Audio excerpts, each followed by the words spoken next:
சற்று முன் கிடைக்கப்பெற்ற மிக மிக முக்கியமான செய்தி ஒன்று வெளியாகியிருக்கிறது. உதயநிதி ஸ்டாலின் கைது. வழி அனுப்பி வைத்த துர்கா ஸ்டாலின், கண்ணீருடன் கலைஞரின் குடும்பம்.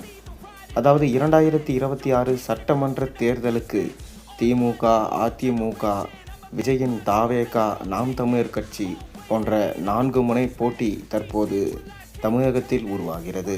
தொடர்ந்து அனைத்து கட்சிகளும் தங்களது கூட்டணிகளை வலுப்படுத்தி கொண்டு தற்போது களம் காண்கிறார்கள். இன்னும் 40 நாட்களுக்குள் தேர்தல் நடக்க அதிக வாய்ப்பிருப்பதாகவும் தகவல்கள் வெளியாகியிருக்கு. சூழல் இப்படி இருக்க, திமுகவில் உள்ள மிக முக்கியமான அமைச்சர்கள் ஊழலின் பிடியில் சிக்கியுள்ளார்கள்.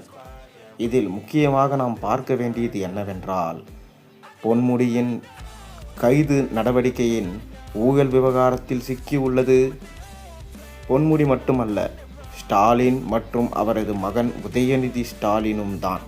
இதில் உதயநிதி ஸ்டாலினின் பெயர்தான் அடிபடுகிறது என அமலாக்கத்துறை தற்போது தெரிவித்துள்ளார்கள். மேலும் தொடர்ந்து திமுக தற்போது 4000 கோடிகளை தமிழகத்தில் இறைத்துதான் வெற்றியை பதிவு செய்ய வேண்டும் என்கின்ற கட்டாயத்தில் உள்ளனர். துர்கா ஸ்டாலின் அவர்களும் திமுக தலைவர் ஸ்டாலின் அவர்கள் மீண்டும் ஆட்சியை அமைக்க வேண்டும், 2வது முறை திமுக தமிழகத்தில் ஆட்சி அமைய தன்னால் முடிந்த பல்வேறு பூஜைகளையும் பரிகாரங்களையும் செய்து வருவதையும் நம்மால் பார்க்க முடிகிறது. இதன் ஒரு பகுதியாக பொன்முடி கைது நடவடிக்கையின் எதிரொலியில் சிக்கியிருக்கும் உதயநிதி ஸ்டாலின் அவர்களை கண்டிப்பாக கைது செய்வார்கள். கூடவே ஸ்டாலினும் கைது செய்யப்பட்டால் இம்முறை திமுகவின் முக்கிய அஸ்திவாரம் சரிந்தது. கண்டிப்பாக தேர்தலில் போட்டியிட முடியாத நிலைமை ஏற்படும். அவ்வாறு ஏற்பட்டால் திமுக தோல்வியாவது உறுதி. மேலும் திமுக கட்சியே 15 வருடங்களுக்கு காணாமல் சென்றுவிடும். இதனால் ஸ்டாலின் அவர்கள் தற்போது பரபரப்பாக அடுத்த கட்ட நடவடிக்கையை மேற்கொண்டுள்ளார். தொடர்ந்து இதற்கு முன்பு உதயநிதி ஸ்டாலின் கைது நடவடிக்கையின் போது அமித்ஷாவை சந்தித்து விட்டு வந்தார். அதேபோல தற்போதும் நடக்குமா என்பதை நாம் பொறுத்திருந்து தான் பார்க்க வேண்டும்.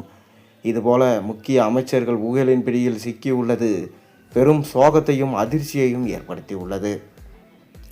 கூடவே திமுகவின் கூட்டணியை வலுப்படுத்த ஓபிஎஸ், தேமுதிக, தமாக போன்ற மிக முக்கியமான கட்சிகள் தற்போது திமுகவில் இணைந்துள்ளது. இது எடப்பாடிக்கு மிக பெரும் அடியா என்பது கேள்விக்குறியாக தான் உள்ளது. மேலும் உதயநிதி ஸ்டாலினை காப்பாற்றுவாரா துர்கா ஸ்டாலின்? இல்லை என்றால் கைது நடவடிக்கைக்கு வழி அனுப்பி வைப்பாரா? பொறுத்திருந்து பார்ப்போம். நீங்கள் என்ன நினைக்கிறீங்க? உங்கள் கருத்துக்களை மறக்காமல் கீழே கமெண்டின் வாயிலாக தெரிவிங்க.